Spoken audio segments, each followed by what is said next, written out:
Rieccoci, Primus Inter Pares, appuntamento del mercoledì, gruppo TV7. Vi ricordo, come di consueto, siamo in diretta sulla pagina Facebook. Ormai chi vede Primus sa che io ripeto sempre ogni rientro della pubblicità questa frase. Ospite questa sera è Roberto Marcato, assessore dello sviluppo economico. È giusto sviluppo economico?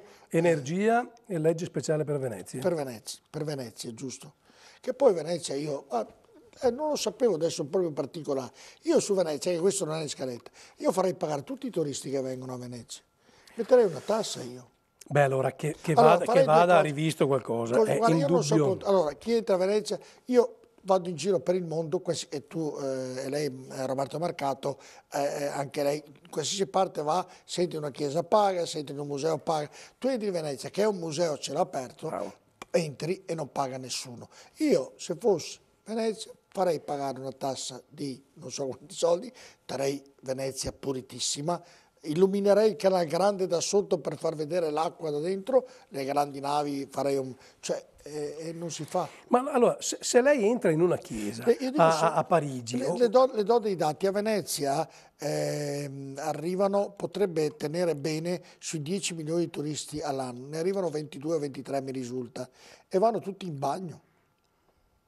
Tra l'altro. Lei pensi? Sì, quando vanno in bagno, no, se no il fango di Rio HE. Ha capito, vanno tutti in bagno e vanno a Venezia tutti in bagno. No, cioè, mi dico, succederà mai i veneziani, i commercianti veneziani, come tutti, anche nelle città, se tu chiudi una strada con le automobili, i commercianti si lamentano, poi dopo anni, io vedo Padova e anche a Verona, sono felici e non le aprirebbero mai più. No, ma là serve una riflessione pesantissima. Perché se lei va in una chiesa a Parigi o in un museo ad Amsterdam, ci va in ciabatte, pantaloncini corti, pancia di fuori, si mangia il panino e butta per terra la carta, si mette là sdraiato a dormire. No.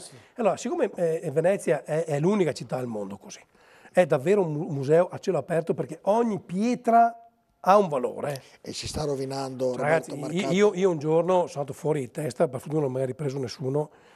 Ero seduto in centro lì a Venezia, a un certo punto vedo ci sono queste tre turiste, credo americane, sedute con i piedi in acqua, vestite in maniera oscena e mangiano i panini. A un certo punto vedo una mangia, prende la carta e butta in acqua.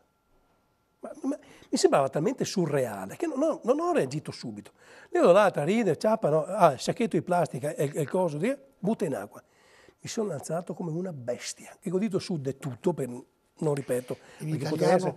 In italiano, in inglese, in sanscrito, che ho detto su e tutto, e queste cose sono impaurite, voi avete dato dentro l'acqua, te teneghi per tirare su i mondici, va via, cioè, non è tollerabile, e vedere, vedi qua, uno che urina da una parte, che altro che si butta in acqua, ma visto che lei è anche uno dei responsabili di questo, adesso deve fare qualcosa? Allora, lì la competenza è ovviamente il sindaco. So che Brugnaro ha voglia di cambiare qualcosa e fa bene. Ha iniziato con i tornelli, ma fa bene. E anche là ci vuole un decoro. Se sei vestito in maniera adeguata, non entri a Venezia. Hanno dato proprio il permesso per costruire la torre commerciale, quella che era tanto in dubbio, mi sembra, leggevo proprio ieri sul giornale che hanno dato questo permesso qui. Insomma, no, non so quale... Per fare la torre che si vede a Venezia, a Marghera, insomma, dunque... ma non so, fuori da Venezia non so, io parlo della città storica di Venezia. Vabbè, ma si farà qualcosa? Io credo proprio di sì. No, perché tra l'altro ci sono dei giorni in cui non si cammina, non si vive più, ma anche il negozio non vende più neanche il negozio perché è talmente tutto intasato che è una città ostaggio, non è. E poi è una città fragilissima, delicatissima e, ripeto, se tu non sei vestito in maniera adeguata non entri, e qua non si tratta di essere classisti perché vestirsi male o bene non dipende dai soldi che uno ha, perché se uno ha cattivo gusto può avere 20.000 euro al mese di stipendio e vestirsi malissimo. Sì, no, ma senta, ma visto... Ci vuole una maglietta e un pantalone, ci vuole un genio. Se lei fa un giro in gondola per le cali, io sono andato, ci sono proprio dei muri che si stanno screpolando, non è, ci vuole una manutenzione. Allora io dico, nel far pagare pagare i turisti come gli italiani pagano e vanno all'estero, che poi ne trarranno beneficio io tutti. sarei favorevole. Io dico, tu entri a Venezia, paghi 20 euro, ti do i servizi gratis del traghetto, ovviamente, perché devi dare i servizi. È una città museo, io sarei Ti do tutto d'accordo. gratis, ma paghi 20 euro. Sì, ecco, come contropartita però, e qua lo dico, so che mi prenderò, ci sono alcuni esercizi che andrebbero per il servizio che danno rasi al suolo. Cioè c'è gente che, siccome tu se vuoi mangiare, vuoi pranzare o far colazione con una gondola che ti passa di fianco, puoi andare solo a Venezia, c'è qualcuno che si approfitta. E ci sono locali sporchi, servizi inadeguati, costa l'ira di Dio, a volte... Basta mandare in asso. Ecco. Io su questo io sarei, io ci sto pensando, so che sono impopolare, ma io ci sto pensando, non è tollerabile che per il fatto che tu abbia una rendita di posizione data dal posto in cui sei, ti permetti il lusso di trattare male i clienti, gli utenti, di dare servizi pessimi, di far pagare l'ira di Dio e di essere sporco. Non è tollerabile. Lei pensi 20 euro per 20 milioni di visitatori? Allora tu dai il servizio adeguato. Dai il servizio. Se no chiudi, se no per me chiudi.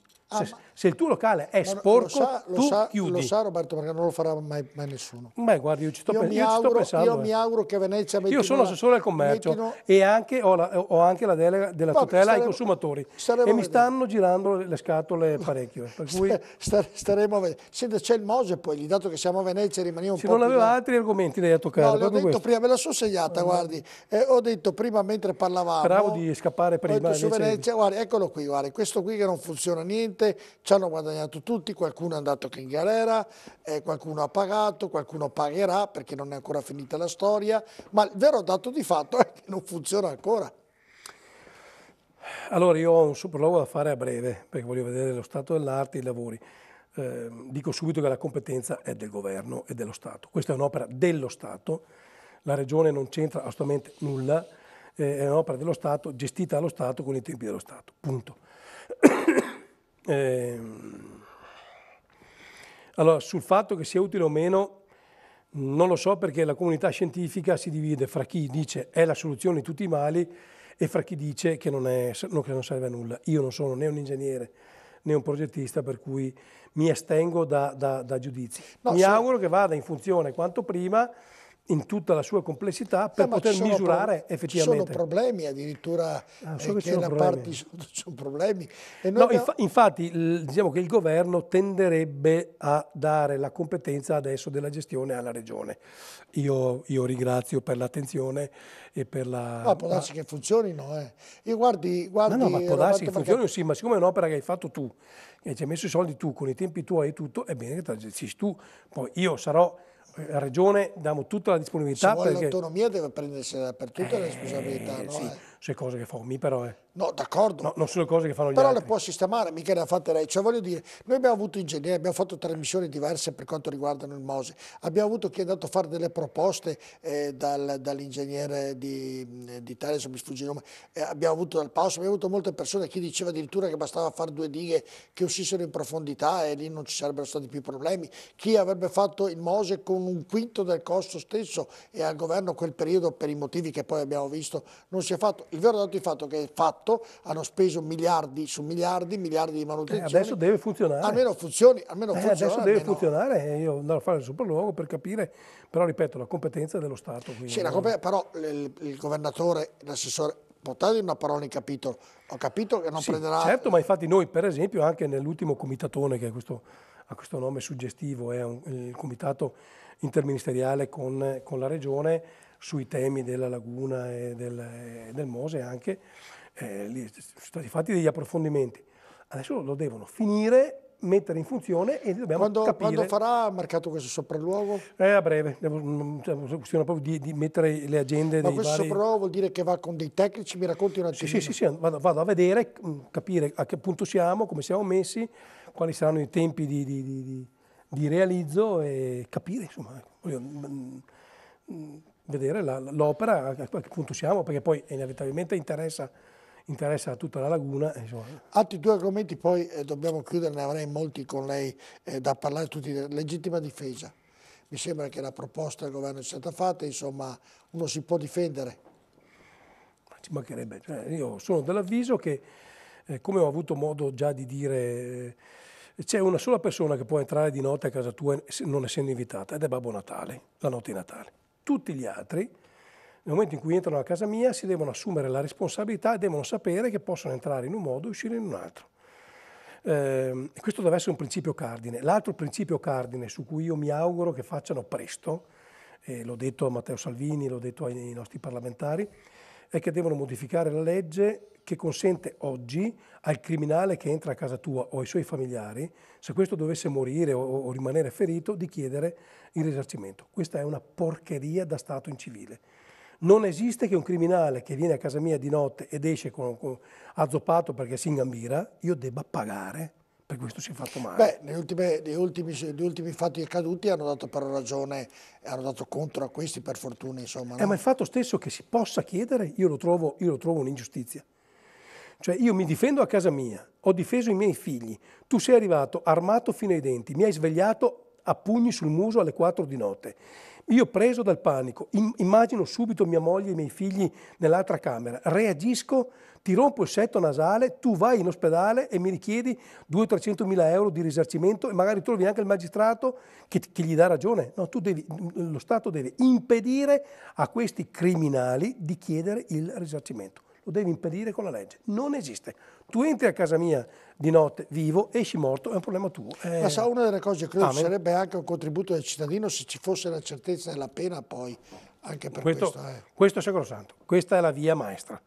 Questa è la via maestra. Perché se io devo vedere qualcuno che fa e poi ho paura che questo fra 2 giorni esce e mi ammazza... Sono d'accordo con lei. Non dirò mai chi è stato. Insomma, no? E guardi, per certi reati come quelli che si accaniscono contro gli anziani di notte non ci devono essere attenuanti. Roberto Margherita, ma perché noi siamo un popolo garantista proprio ai massimi livelli? Cioè noi perché ci sono ancora matrici ideologiche. Allora noi abbiamo il Vaticano, ce l'abbiamo qua in Italia. Quindi, insomma, questo aspetto religioso, del perdono, della pietà cristiana, del fatto che dentro ognuno di noi c'è una parte buona che va capita. E poi c'è una matrice ideologica di sinistra che a volte sembra essere più interessata al carnefice che alla vittima. Pensi solo, quando c'erano queste scene terribili di queste anziane che magari in televisione con i loro modi dicevano è estate, fa caldo, vorrei uscire in giardino, non posso uscire in giardino perché c'è 4 spacciatori nigeriani davanti al mio cancello che siccome gli mette bustine di cocaina e di hashish nella mia siepe e mi dice tu vai dentro. Io non posso più entrare, se gli dico qualcosa questi mi minacciano, lo dico e mi dice sei razzista. Insomma, allora questa qua, oltre a subire la violenza di questi 4 lazzaroni davanti a casa, che la fanno vivere in carcere a casa sua, nella casa che lei si è pagata e comprata con tanto sudore, si sente anche l'onta dello Stato, dei rappresentanti dello Stato che gli dice, invece di dire che sì, hai ragione, ti tolgo dalle balle i 4 nigeriani, no, la risposta è sei razzista. Però è vero Roberto, però è anche vero, sono matrici ideologiche. È anche vero per questo motivo che il cittadino ha dato preferenza a voi. Certo, e quindi adesso perché io davo ragione alla signora e dico, tu hai perfettamente ragione, è intollerabile. Però adesso dovete cambiare la legge. Certo, ma infatti c'è già la proposta sulla legittima difesa, basta, chiuso. E quindi è anche sulla certezza della pena. Ma avete visto cosa è successo a Mestre? Certo. Cioè, è cambiata l'aria, è proprio cambiata l'aria. Qui c'era un intero quartiere che viveva soggiogato da questi lazzaroni spacciatori. E tra l'altro viene fuori che erano quasi tutti richiedenti asilo o migranti. O clandestini anche. Erano ragazzi. E questi qua non uscivano più, perché lei immagini non poter più uscire, cioè la ragazza di 20 anni che deve rientrare prima del buio, ma stiamo a casa mia. Guardi che nel meridione la mafia si è presa intere parti di regione perché lo Stato pian piano indietreggiava e loro pian piano avanzavano. Allora vogliamo immaginare un Veneto che fra 10, 20, 30 anni ha intere aree che saranno dominate da non esiste, da spacciatori e puttanieri, ma non esiste. Non esiste. Infatti a Mestre è stato fatto. L'aria è cambiata, via tutti. Abbiamo fatto una trasmissione proprio sulle mafie in Veneto, ce ne sono parecchie di tutte le... Esatto, e bisogna essere intolleranti, ma acqua e non c'è comprensione. per certi reati non ci sono né attenuanti né comprensioni. Ecco, però chi può cambiare questo è la politica, quindi qui È il Parlamento, e il Parlamento lo deve fare. Ripeto, se non fanno queste cose qua, Sì. per me, poi torno a casa domani mattina, non mi interessa avere l'amico che fa il parlamentare o l'amico che fa il ministro. Mi non mi interessa. I ministri, guarda, li conosco tutti quanti i miei amici, a partire da Salvini, ma non mi interessa. Noi abbiamo chiesto il consenso al popolo per cambiare radicalmente questo paese nel rispetto dei diritti civili e umani. Se non siamo buoni a farlo, torniamo a casa. Basta. Perfetto, è stato molto chiaro Roberto. Ultimo argomento, ne ho tanti, però siamo in chiusura della missione, però ci tengo. L'Italia è ancora un paese dove c'è parecchia evasione, il Veneto, evasione fiscale ovviamente. Il Veneto, allora intanto la CGIA di Mestre ha dimostrato sabato scorso che il Veneto è l'ultima regione per lavoro nero, lavoro sommerso. L'ultima regione. Siccome io ho sentito tanti fenomeni, tanti filosofi che dicevano che i veneti erano evasori, e invece mi dispiace dare questa notizia a chi ci sta ascoltando. Primo, il Veneto è l'ultimo, i primi sono Sicilia, ecco, tanto perché siamo chiari, ed è anche l'ultimo per evasione.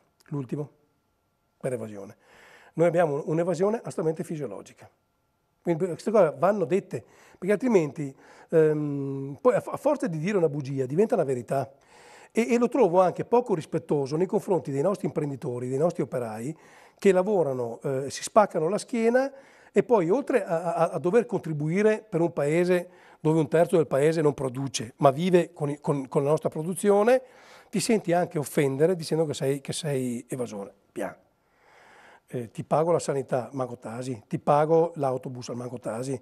No, che oltre a dare, perché noi abbiamo un avanzo fra dare e avere che è straordinario, almeno il rispetto. Ecco, sono stati sfatati anche questi due falsi miti.